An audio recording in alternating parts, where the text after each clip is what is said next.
এইটো ভিডিঅ'ত আলোচনা কৰিম ক্লাছ 10ৰ ফাৰ্ষ্ট ইউনিট টেষ্টত কোনকেইটা মেথছ ইম্পৰ্টেণ্ট এইকেইটা আলোচনা কৰিম।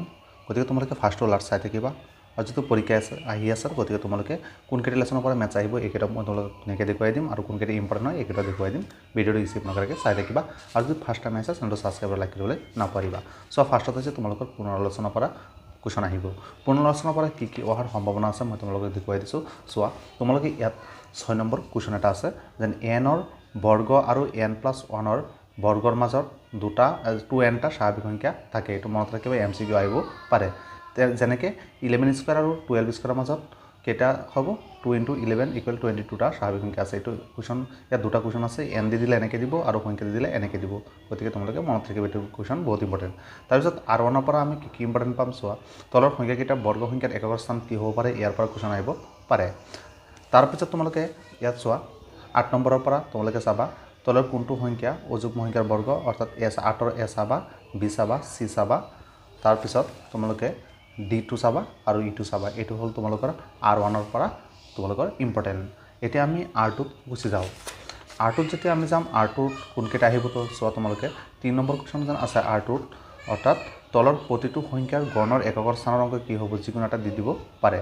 তাৰপিছত 7 নম্বৰৰ পৰা তোমালোকে কি কি চাবা চোৱা, 7ৰ A চাবা, B চাবা, C চাবা, D চাবা আৰু E চাবা। অৰ্থাৎ ইয়াৰ পৰা তোমালোকে কুৱেশ্যন দুটা এটা দেখা নিশ্চয় পাবাই, একো মিছ নাই। অৰ্থাৎ যিকেইটা আহিবলগীয়া কুৱেশ্যন সেইকেইটা মই তোমালোকক দি আছোঁ। এইকেইটা কুৱেশ্যন পৰীক্ষাত অহাৰ চান্স বেছিকৈ থাকে। তাৰপিছত আমি যেতিয়া R3ত চাবলৈ যাওঁ, R3ত কোনকেইটা ইম্পৰ্টেণ্ট চোৱা। R3ত তোমালোকে 3 নম্বৰ কুৱেশ্যন সৰল কৰা। চোৱা, ইয়াত 3 নম্বৰ 3 আৰু 4 বহুত ইম্পৰ্টেণ্ট হয়, তোমালোকে চাই যাবা।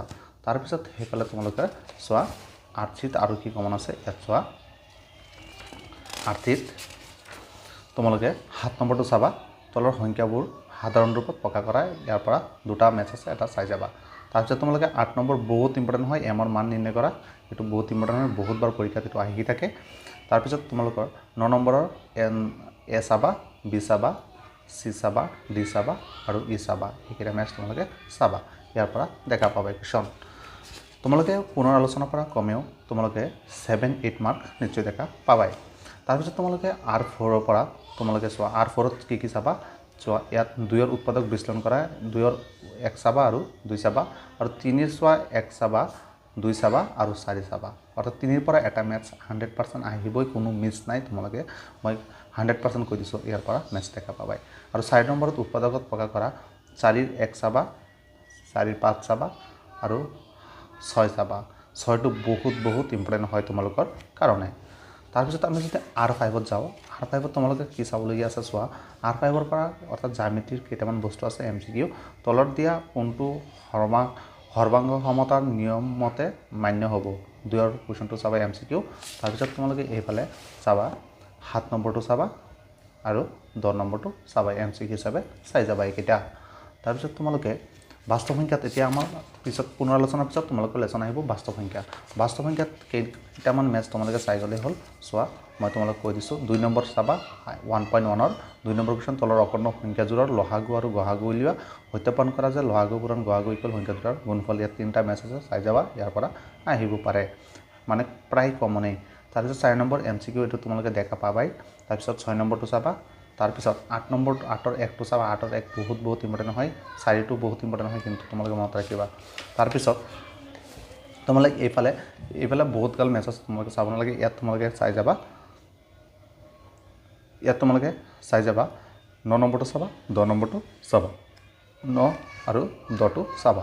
আৰু এইফালে তোমালোকে 12 নম্বৰ চাবা, উক্তি আছে, উক্তিকেইটা চাই যাবা। 13 নম্বৰ চাবা, 13 নম্বৰ বহুত ইজি হয়। তাৰপিছত তোমালোকে এইফালে 15 নম্বৰৰ উক্তি আছে, 15 নম্বৰ উক্তিটো তোমালোকে চাই যাবা। এইকেইটা তোমালোকৰ ইম্পৰ্টেণ্ট মেথছ। তাৰপিছত তোমালোকৰ আছে এতিয়া আছে তোমালোকৰ বাস্তৱ সংখ্যাৰ এক্সাৰচাইজ অনুৰণি 1.2। 1.2ৰ পৰা তোমালোকে কোনকেইটা মেথছ চাই যাবা চোৱা। 1 নম্বৰত দেখুওৱা যে √5 অপৰিমেয় সংখ্যা বহুত ইম্পৰ্টেণ্ট হয়, তোমালোকে চাই যাবা। 2 নম্বৰটো দেখুওৱা যে 3+2 √5 অপৰিমেয়, এইটো চাই যাবা।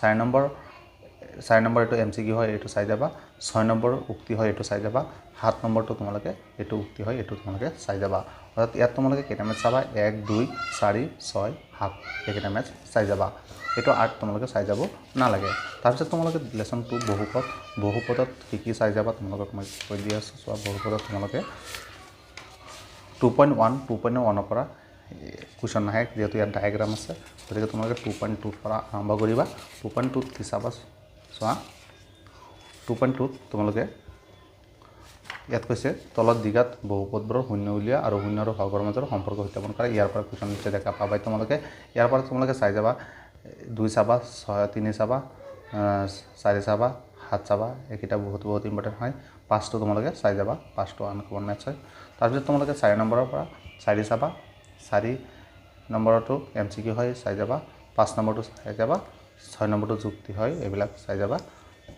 তাৰপিছত তোমালোকে ইয়াত 9 নম্বৰ মেথছটো চাবা ইয়াত নিচে দেখা পাইছা 9 নম্বৰ মেথছটো তাৰপিছত তোমালোকে এইফালে চাবা 11 নম্বৰটো চাবা MCQ হয় 12 নম্বৰটো বহুত ইম্পৰ্টেণ্ট হয় ষ্টাৰ চিন লগাই দিছো এইটো কুৱেশ্যন হয় 3 মাৰ্কৰ আহিব এইটো কুৱেশ্যন 13 নম্বৰ পৰা যিকোনো এটা কুৱেশ্যন তোমালোকে দেখা পাবাই এইকেইটা মেথছ আগত নাছিল এইবাৰহে ভৰাই দিছে তাৰপিছত 14 নম্বৰটো তোমালোকে চাই যাবা আৰু 15 নম্বৰটো তোমালোকে চাই যাবা তাৰপিছত তোমালোকে ইয়াত তোমালোকে দিগাত বহুপদ এটা লেগটো কেনেকুৱা হ'ব এইটো কুৱেশ্যন বহুত ইম্পৰ্টেণ্ট হয় অৰ্থাৎ অধিবৃত্ত হ'ব তোমালোকে মনত ৰাখিবা এইটো কুৱেশ্যন বহুত ইম্পৰ্টেণ্ট MCQ আহি যাব পাৰে তাৰপিছত তোমালোকৰ লেসন গুচি গ'ল দুটা এতিয়া আহি গ'ল তোমালোকৰ ত্ৰিভুজ অৰ্থাৎ তোমালোকে কি পুনৰ আলোচনা আহিব বাস্তৱ সংখ্যা বহুপদ অৰ্থাৎ দুটা লেসন গ'ল এটা পুনৰ আলোচনা গ'ল আৰু তোমালোকৰ আহিব ত্ৰিভুজৰ পৰা আহিব ত্ৰিভুজত তোমালোকে চাব লাগিব 6.1 আৰু 6.2 পৰা তোমালোকে চাই যাবা 6.1 আৰু 6.2 মই তোমালোক কমন দি দিছো সো 6.1 ৰ MCQ দুই এটা তোমালোকে দেখা পাবে এনেকুৱা MCQ দুই এটা থাকিব তাৰপিছত 6.2 তোমালোকে কি চাবা সো ইয়াত উপপাদ্য 6.1 চাই যাবা 6.1 টো চাবা তাৰপিছত তোমালোকে